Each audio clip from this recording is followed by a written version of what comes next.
Can you see my screen? Yeah, it's visible. Yeah, you can start. Okay, so we were just talking about this, so I can repeat it again. It's to help patients stay organized, informed, and just prepared for everything in their healthcare journey. So it would hopefully reduce missed appointments, simplify medical paperwork, and just create better communication between patients and providers. And so the problem, the biggest challenge in healthcare isn't often just tracking metrics, it's the administrative mental load. So a lot of people often miss follow-ups because life gets in the way, or they arrive at clinics and they struggle to remember their medical history while filling out complex forms. So in currently there's a lot of health apps where they track your data, like sometimes one can track your steps, your calorie intake, your BP, all those things. With this app, it would almost sync with those devices and those other apps, or you could just input it yourself and it would just work simultaneously. But aside from that, often going through all those apps, it just gets difficult. So going through each one, and often if you have to just keep going through each one, you don't want to do it anymore. It becomes exhausting. So with this, it would lead to it would just create less of a headache for most patients. So the solution is that it acts as a digital health coordinator. So it doesn't just show you a graph, it connects the dots between your body and your life.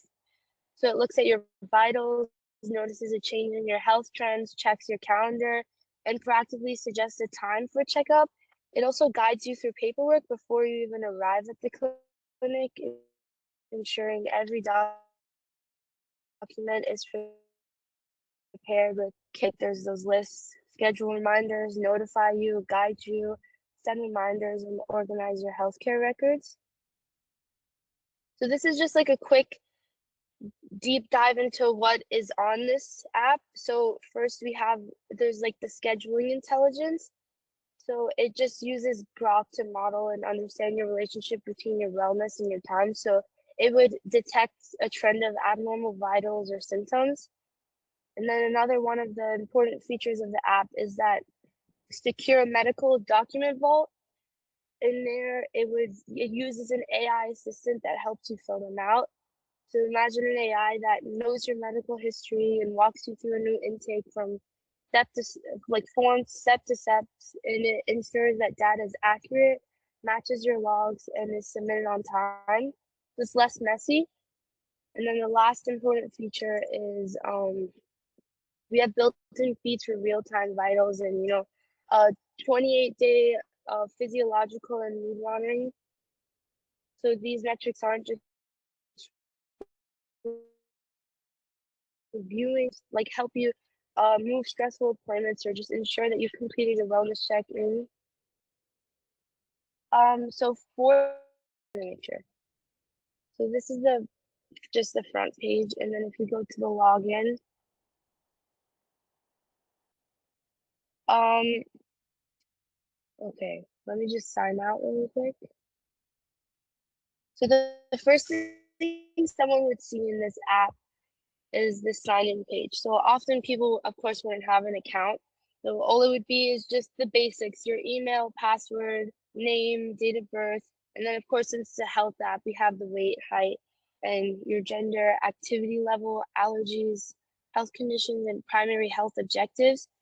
And for this app, also because it does have that 28-day cycle tracker, it does take into account your gender. So depending on which one you put in, it will adapt it for male or female. But I have already made an account, so you just sign in and it takes you straight to the dashboard. So within this dashboard, I inputted numbers earlier, but you can see over here that, like, let's say I put in maybe 5,000. It changes and it says maybe 50, it says 50% of the goal.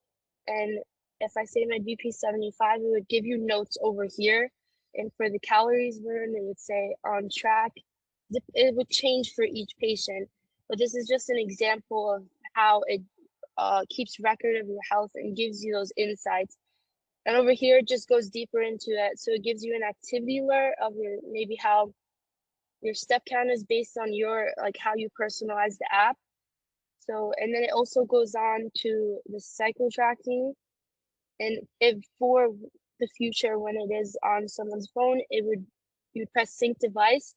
So these apps would almost just combine with the other ones, and or you could just input it manually. But this is the tracker, so you could you could click on any of these